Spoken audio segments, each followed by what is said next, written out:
Welcome to Surgery Squad's virtual cesarean section. I'm Dr. Jeff, and I'll be guiding you through this surgery today. A cesarean section, commonly referred to as a C-section, is an inpatient procedure where a surgeon makes incisions in a woman's abdomen and uterus to deliver a baby. This procedure is often performed when a physician determines it to be a safer delivery option for the mother, baby, or both. As with any surgery, the use of alcohol and tobacco increases the time it takes to recover, and if the mother has used alcohol or tobacco products during her pregnancy, it can also cause serious birth defects. Our patient today is in her early 30s and is relatively healthy, with exception of a brief history of high blood pressure. Luckily for us, we get the opportunity to deliver her first baby. Now that we've covered the basics, let's scrub in. We'll begin the procedure by inserting an IV into our patient's hand so that we can provide her with any medication and fluids she may need. I've already tied a tourniquet on the patient's upper arm. Can you find a suitable vein in the patient's hand? Looks good to me. Next, we need to sterilize the insertion area using an alcohol wipe.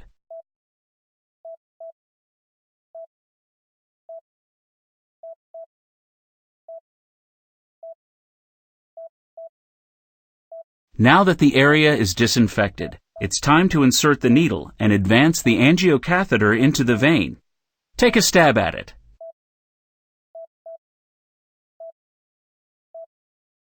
The small burst of blood that you just saw in the angiocatheter hub is known as a flashback.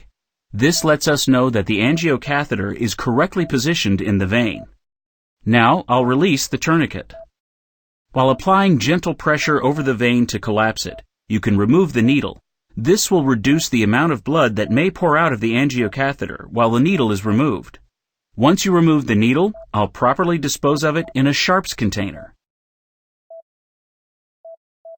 I'll lock the IV tubing to the angiocatheter by rotating the locking mechanism. And finally, we need to secure the IV with tape and test the IV line. Excellent job! Was it easier than you thought it would be? In order to reduce the amount of discomfort our patient may have, we'll be giving her a spinal anesthesia. This differs from an epidural in that we'll be injecting the anesthetic directly into the spinal fluid that surrounds the spinal cord, and there's no catheter involved. First, clean the area using iodine-based antiseptic solution.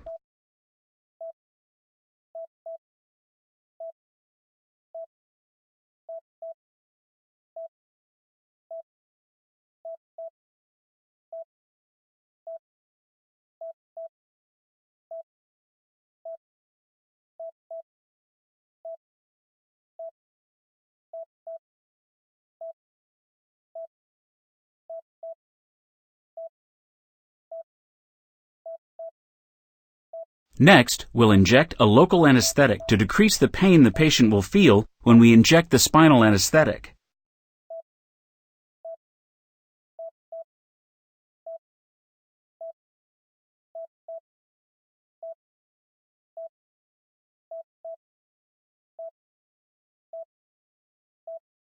So far, so good. Now we need to inject the spinal anesthetic directly into the patient's spine. Now just place a bandage over the injection site and we'll move on. Great! Before we can make any incisions, we need to clean the patient's abdomen with an antimicrobial iodine solution.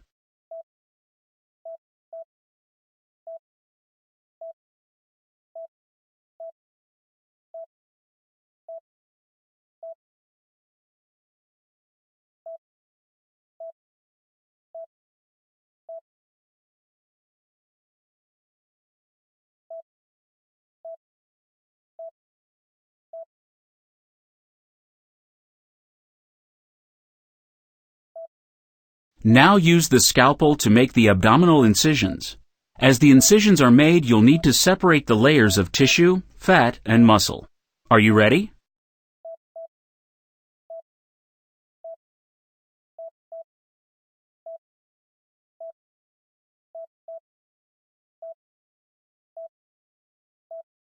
It's getting a little messy in there. Use the suction to clear out some of the excess blood and fluid.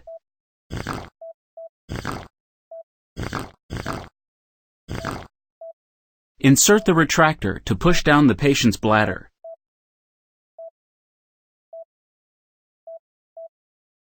Make an incision into the patient's uterus so that we can begin the delivery. Be careful though, we don't want to accidentally injure the baby.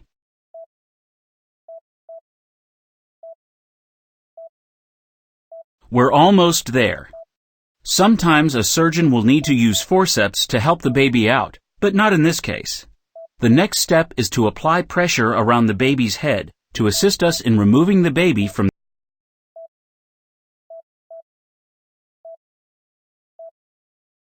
Before we completely remove the baby from the uterus, use the suction bulb to suction fluids from the baby's nose and mouth. Now, let's have a baby. Help me remove the baby from the uterus.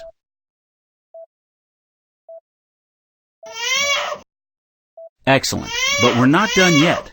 Clamp and cut the baby's umbilical cord in order to detach it from the placenta. It's a girl! Congratulations! Our team of nurses will take the baby to be cleaned, weighed, and examined before allowing her mother to hold her. In the meantime, we need to remove the placenta.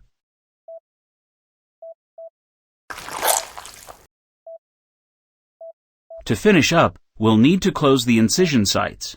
I think we'll go with absorbable sutures instead of surgical staples to reduce discomfort and so that our patient doesn't have to worry about having them removed. You can take it from here.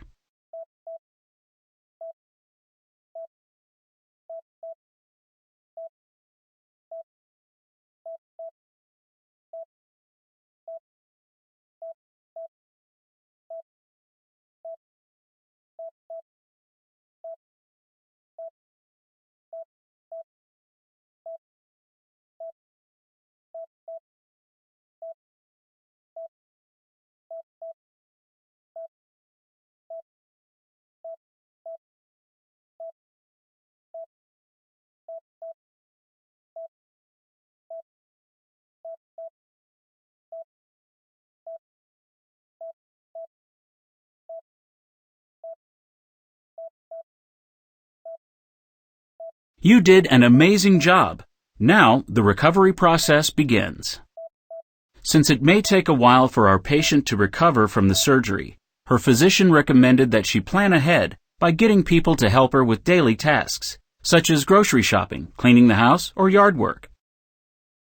It takes roughly 6 weeks for the C-section incision to heal, and during this time our patient can expect some fatigue and mild discomfort. It is also recommended that during the recovery period, patients get plenty of rest, drink lots of water, and avoid intercourse. Our patient will need to contact her physician if she experiences any signs of infection, foul-smelling discharge,